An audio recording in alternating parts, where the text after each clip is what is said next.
નમસ્કાર દર્શક મિત્રો, એડી ન્યૂઝમાં આપનું હાર્દિક સ્વાગત છે। હું છું આપની સાથે આરડી વાઘેલા। જોઈએ આજના મુખ્ય સમાચાર।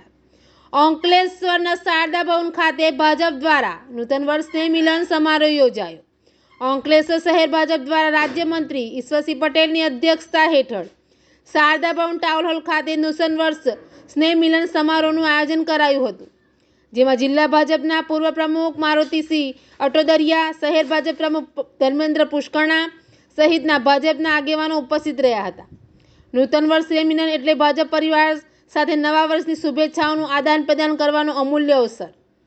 આત્મનિર્ભર ભારત સંકલ્પ અભિયાન અંતર્ગત અંકલેશ્વર શહેર ભાજપ દ્વારા અંકલેશ્વરના ધારાસભ્ય અને રાજ્ય સરકારના મંત્રી ઈશ્વરસિંહ પટેલની અધ્યક્ષતા હેઠળ નૂતન વર્ષ સ્નેહ મિલન સમારોહ શારદા ભવન ટાઉન હોલ ખાતે આયોજન કરવામાં આવ્યું હતું।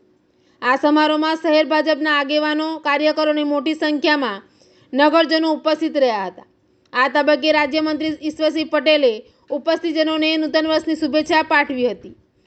આ પ્રસંગે રાજ્યમંત્રીનું ભવ્ય સ્વાગત કરવામાં આવ્યું હતું। સાથે શહેર ભાજપના હોદ્દેદારો, કાર્યકરો, નગરપાલિકાના સભ્યો અને વિવિધ સમાજના આગેવાનો તેમજ સામાજિક સંસ્થાના આગેવાનો એ રાજ્યમંત્રી ઈશ્વરસિંહ પટેલનું અભિવાદન કર્યું હતું। આ પ્રસંગે જિલ્લા ભાજપના પૂર્વ પ્રમુખ મારુતિસિંહ અટોદરિયા, શહેર ભાજપના પ્રમુખ ધર્મેન્દ્ર પુષ્કરણા, નગરપાલિકાના પ્રમુખ લલિતાબેન રાજપુરોહિત, કારોબારી અધ્યક્ષ નિલેશ પટેલ સહિતના આગેવાનો ઉપસ્થિત રહ્યા હતા।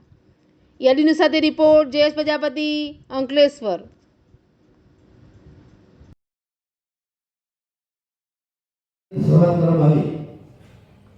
તો એના અગાઉના વર્ષોની વાત કરીએ આપણે, હવે જ્યારે ભણતા એ વખતે જૂન મહિનો આવે એનો ઘરની થોડી ગંભીર બીમારી આવે, કોઈ ઘરની કમાનાર એક વ્યક્તિ હોય કે પછી ઘરની અંદર લાડકો એક દીકરો હોય,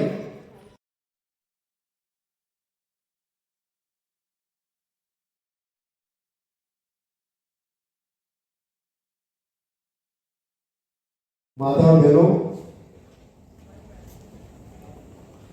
મિત્રો જે પ્રકારે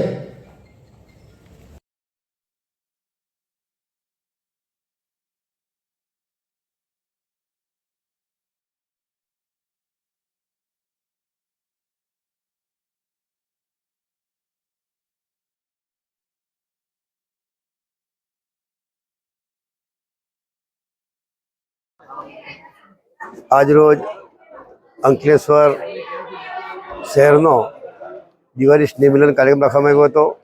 મોટી સંખ્યામાં અંકલેશ્વરના તમામ કાર્યકર્તાઓ, ચૂંટાયેલા સભ્યશ્રીઓ પણ હાજર હતા।